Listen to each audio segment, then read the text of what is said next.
उन्होंने सौदेबाजी की मेज़ नहीं छोड़ी। मैं पेशगोई करता हूं कि वो वापस आएंगे और हमें वो सब कुछ देंगे जो हम चाहते हैं। ट्रंप का नया दावा। गैर मुल्की न्यूज़ चैनल से गुफ्तगू करते हुए कहा कि मैंने अपने लोगों से कहा है कि मुझे सब कुछ चाहिए, मुझे 90% नहीं चाहिए, मुझे 95% भी नहीं चाहिए, मुझे सब कुछ चाहिए। इससे कबल ट्रंप ने आबनाए हुर्मुज़ की नाकाबंदी का ऐलान किया।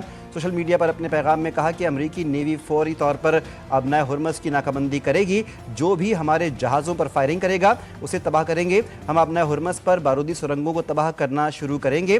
नाकाबंदी होगी और दूसरे ममालिक भी इसमें शामिल होंगे। अमरीकी नेवी ईरान को टोल देने वाले जहाज़ों को तलाश करे। जो भी ईरान को टोल अदा करेगा उसे महफूज रास्ता नहीं मिलेगा। इस्लामाबाद में मुलाकात अच्छी रही, ज़्यादातर निकात पर इत्तेफाक हो गया।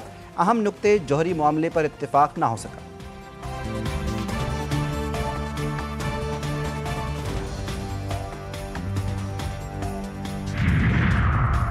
आबनाए हुर्मुज़ से अमरीकी बहरी जहाज़ों डिस्ट्रॉयर्स के गुजरने का स्टंट नाकाम। वीडियो जारी। ईरानी पासदारान इनक़िलाब की बहरिया ने अमरीकी जंगी जहाज़ों को पीछे हटने का पैगाम दिया। ईरानी बहरिया ने अमरीकी नेवी के एक जहाज़ को मुतनब्बे किया कि वो आबनाए हुर्मुज़ से दूर रहे वरना इसे निशाना बनाया जा सकता है। पैगाम में आखिरी वार्निंग के अल्फाज भी इस्तेमाल किए।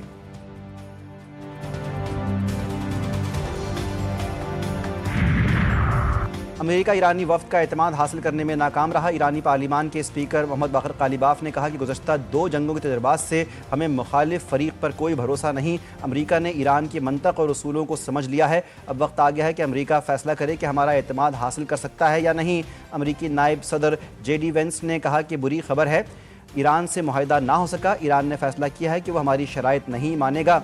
ईरान के लिए बेहतरीन और फाइनल ऑफर के साथ मुज़ाकरात छोड़ रहे हैं। अब देखते हैं कि ईरान का क्या जवाब आता है। अमरीकी और ईरानी मुज़ाकराती वफूद अपने अपने वतन वापस रवाना हो गए।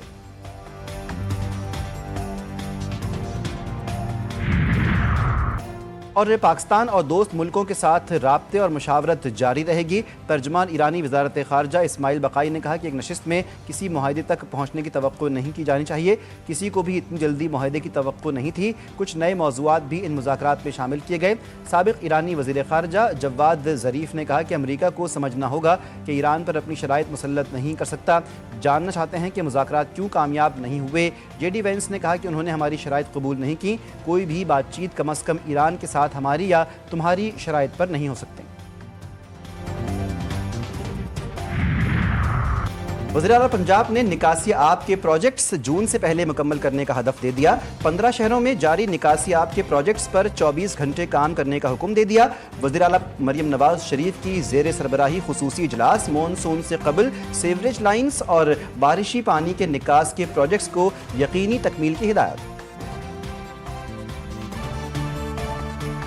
Chief of defence forces general Asim Munir साहब की काविशों से और हमारी सियासी क़यादत वज़ीर आज़म पाकिस्तान शहबाज शरीफ की क़यादत में हमने एक बेहतरीन कोशिश की है।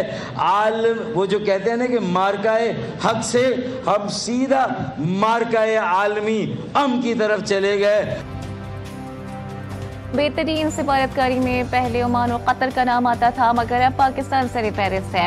MQM के रहनुमा डॉक्टर फारूक सत्तार कहते हैं कि फील्ड मार्शल की क़यादत में हम मार्का हक से मार्का आलमी अमन की तरफ चले गए हैं। पाकिस्तान में वर्ल्ड पीस के लिए बैठक लगी। सैकड़ों मंसूबे हैं कि जो क्लिक के प्रोजेक्ट के तहत लियारी में मुकम्मल होना थे। इनमें सड़कें भी शामिल हैं, खेलों के मैदान भी शामिल हैं, पार्क्स भी शामिल हैं, इसी तरह हेल्थ सेंटर भी शामिल हैं। कोई मंसूबा मुकम्मल होने का पिछले 3 साल में कोई मंसूबा मुकम्मल नहीं हुआ। ये लियारी के अवाम के साथ फ्रॉड है। लियारी को पेरिस बनाने का वादा पीपल्स पार्टी 18 बरस से करती आ रही है। आज भी लियारी पत्थर के दौर में है। अमीर जमात इस्लामी कराची मुन्नम जफर की पीपल्स पार्टी पर कड़ी तनकीद। कहा लियारी की आवाम के साथ धोखा किया जाता है। हक दो लियारी की आवाम को के नाम से मुहिम शुरू करने जा रहे हैं।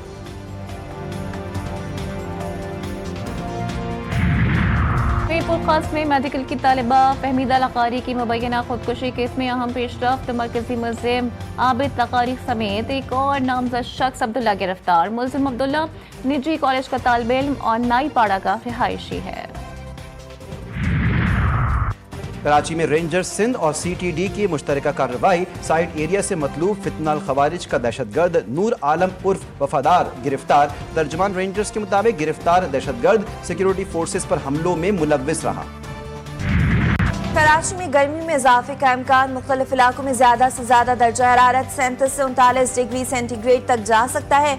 नमी कम होने के बाद दर्जा हरारत की शिद्दत 38 से 40 डिग्री सेंटीग्रेड तक हो सकती है। धूप की तमाज़त की वजह से शिद्दत 35 डिग्री महसूस की गई। अप्रैल के आखिर या मई के आगाज में कराची में दोबारा बारिशों का इम्कान है।